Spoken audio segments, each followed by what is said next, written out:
Hi, I'm Matt Tracy. We're talking about utility revenue cases. How do utilities ask for money? We're continuing on with where I left off on the last video. We were talking about rate base. Now it's time to move on to capital structure. You'll remember I talked about how the basics building blocks are rate base, capital structure, and expenses. So we've covered what rate base is. Now let's talk about capital structure. All right, capital structure. It's where the investment money comes from. All right, and there's pretty much two sources. You have debt. Debt can be short-term loans. It can be long-term debt, which is typically bonds. The cost of debt is interest. All right, you've got short-term debt, long-term debt.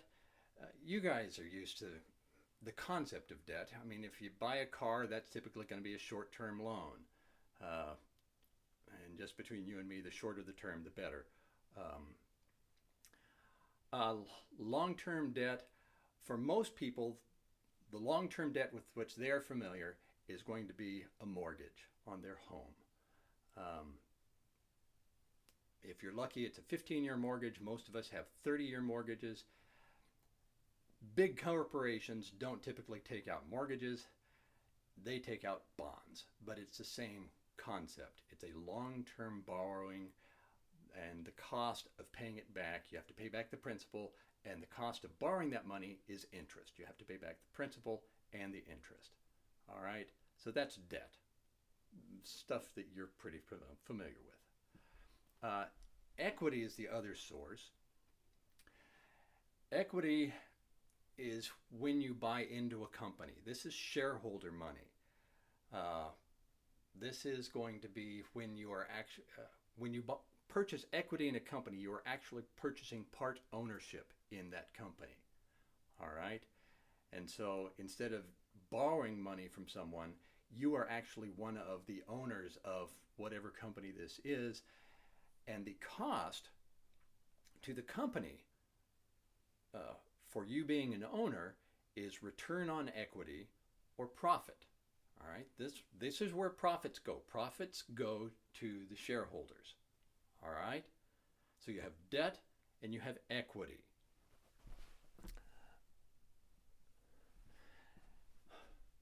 Return is also known as the cost of capital, because capital is the cash that you use to pay for your rate base. It's the return on rate base. Remember, we talked rate base is all that physical stuff. Well, you've got to pay somebody for all the cash you use to buy it. Remember, the payments you make are either going to be interest or they're going to be profits. But you have to pay for the cash somehow. Or the allowed rate of return. That's all basically the same thing. All right? The return is the measurement of the utility's opportunity, and notice that's italicized and underlined. It's just an opportunity to earn a fair and reasonable return on their investments. And this is money recovered from customers. Customers actually have to pay because the utility has to pay, just like they pay the supplier of wires or pay the supplier of trucks or pay the supplier of whatever they have to get. They also have to pay the suppliers of cash, the capital that they use to build out this system. Now, the measurement of the utility's opportunity to earn a fair return and reasonable return on their investments. There's not a guarantee.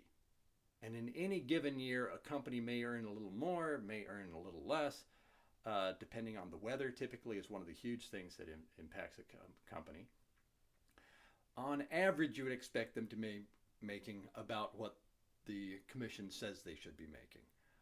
But any given year, it may be above or below that. All right? So there's no guarantee for anybody that this is going to work out. But there has to be that opportunity there. All right, that's return. Where do we get the capital? Now, we talked earlier, you have short-term debt, you have long-term debt, and you have common stock or equity. I'm going to go through a mathematical example here just to show you again, the math here isn't hard. You're just going to end up multiplying a couple of things and adding some things, so it's pretty straightforward math. But I wanted to give you this example. Now the numbers I use are dated, particularly the return values, the interest rates. The trouble is, as soon as I make this on a given date, within a few months, those numbers are going to be outdated. Certainly over a course of years, those numbers change radically. Within my lifetime, interest rates on homes have gone, they're now running around 4%. When I first bought a home, it was quite the deal that I was able to get it as low as 11% on a 30-year loan. It wasn't that long before then that people were paying 18% on a 30-year loan. So those numbers change quite a bit. I'm just glad I'm not paying 18% on a home loan. In this case, all right, here, before I move on, I'm showing short-term debt makes up about 3.5%, 3.4% of the total cash that the company is using at any given time. Long-term debt is making up almost 46%, 45.91, and then common stock makes up a little over half, about 50.69%. Short-term debt is pretty much defined as anything less than a year. All right.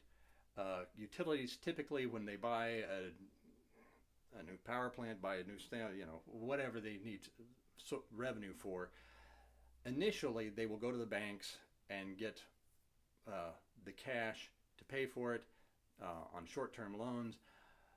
But by the time they've finished paying for it, they will then convert that. They will pay off the short-term debt by letting out long-term debt, by selling bonds, or by selling more common stock, more equity. One of those two ways. Long-term, investors have a view of how much of each of these they want a company to have, and different companies, they have different expectations of a capital structure. Utilities, it's fairly conservative, and they expect it to be in certain lines, and if it gets out of there, bad things happen financially.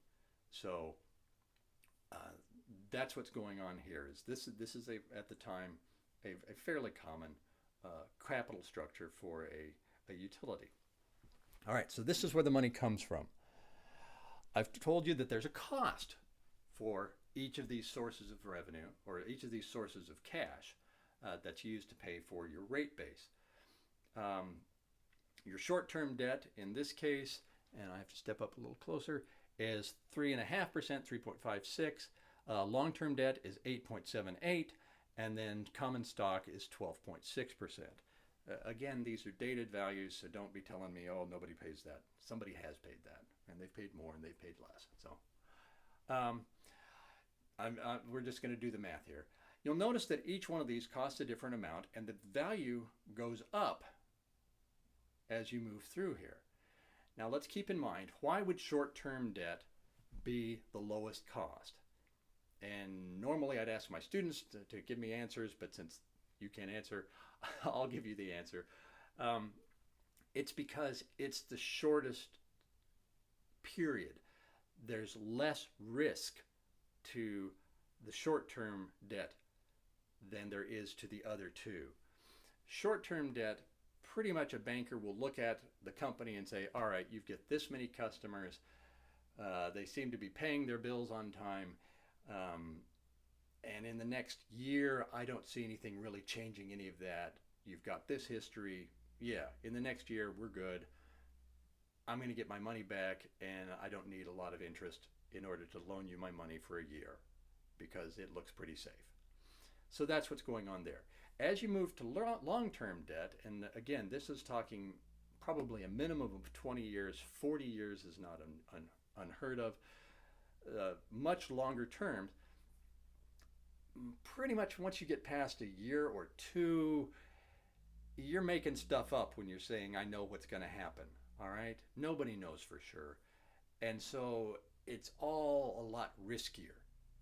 And so at that point, the source of the funds, the bondholders who have the money and are willing to give you the money to use for that, want more money in order to loan you that money for that long.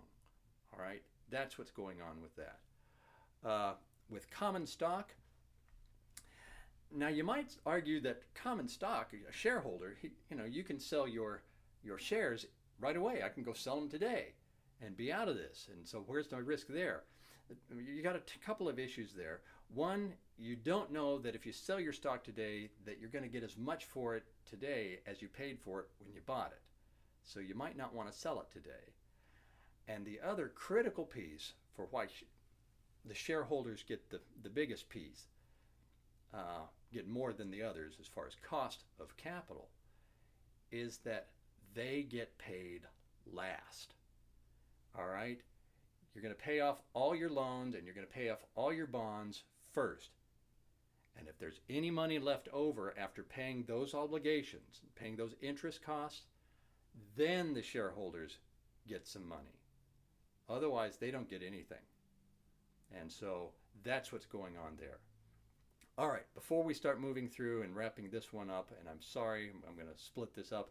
I'm going to stop for now, and we'll continue on the next video with where this finishes up. Thank you for joining me.